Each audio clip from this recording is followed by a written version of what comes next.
Marcus Maloney, the Equity King here. I hope you're having an awesome, fantastic day.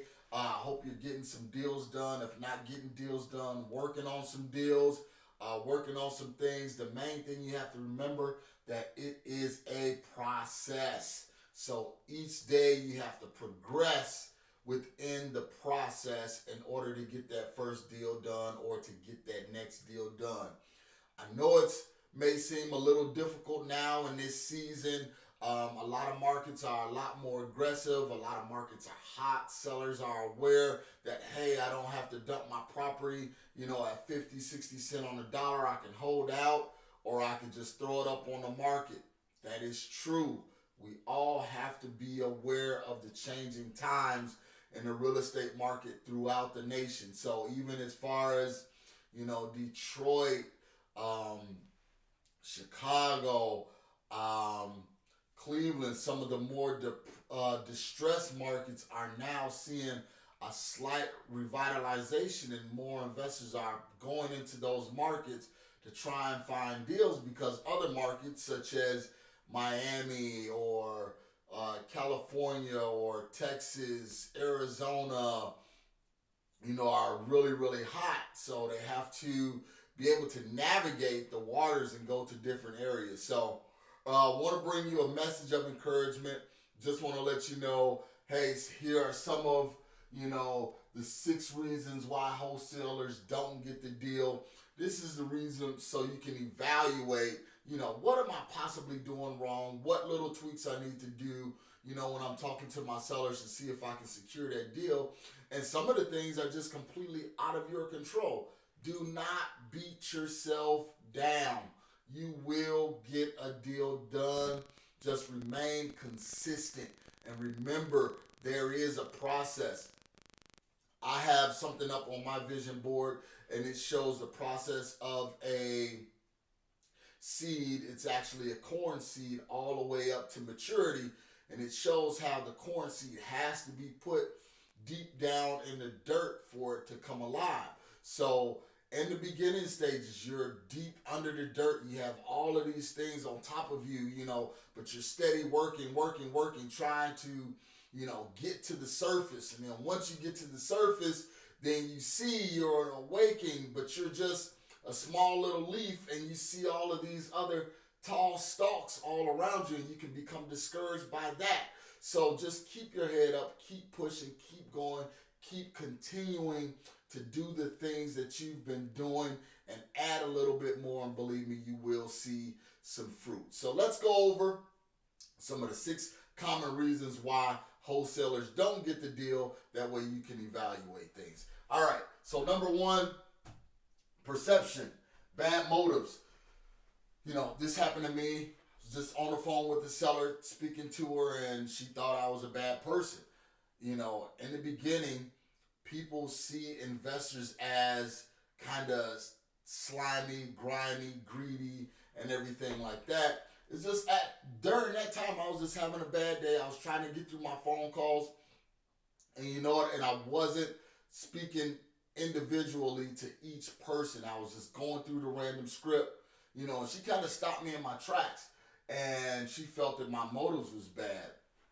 So naturally, I didn't get the deal, but it helped me to look at myself and look at my view. So make sure you have the right perspective. Make sure your motives are not bad. Only for the money. Some people will think that you're only in this for the money. Hey, you're buying my house, way below market. Why? So you can make, a killing off of my property and I get pennies. So you have to make sure that you're providing a resource for them. And then, like I did not do, make sure you find out the situation. Why they gave you a call. Why, exactly what's the purpose. Why are they not listing this property with the realtor or something like that. All right, and then number 2, lack of exit strategies. Some people can't sell, 50, 60, 70 cents on a dollar. They need everything because, they may not have that much equity. And if you don't have equity in your property, you can't sell it, short sell it, if there's no distress or anything like that. So you have to have numerous exit strategies. So if wholesaling don't work, sometimes what I do, I offer to market their property to my buyers list. Hey, you want X amount of dollars for the property. I can't buy it for that, but I have a network of tons of investors that may be willing to pay more than what I'm willing to pay. So let me send it out there to some of them and see if they'll be interested. That works. If you're a licensed agent, if you're a licensee, like I am, you can list the property, or you can do a lease option where you can still purchase the property and just pay for that property over time. All right? Then next is bad timing. Sometimes it's just not the right timing. And that coincides with number 5. If that timing is not right, then you follow up. You make sure you follow up. So if now is not the time, maybe they may sell in 6 months. Maybe they sell in a year. Maybe they sell in a year and a half. Not every seller is going to be hot at that very moment. Okay? So remember, we're talking about why wholesalers don't get the deal. We went through 3: perception of bad motives, lack of exit strategy, and then bad timing. 4, ineffective communication. Limit the real estate jargon. Remember, people that you're talking to on the phone or face-to-face, they have limited knowledge about selling and buying property unless they are investors.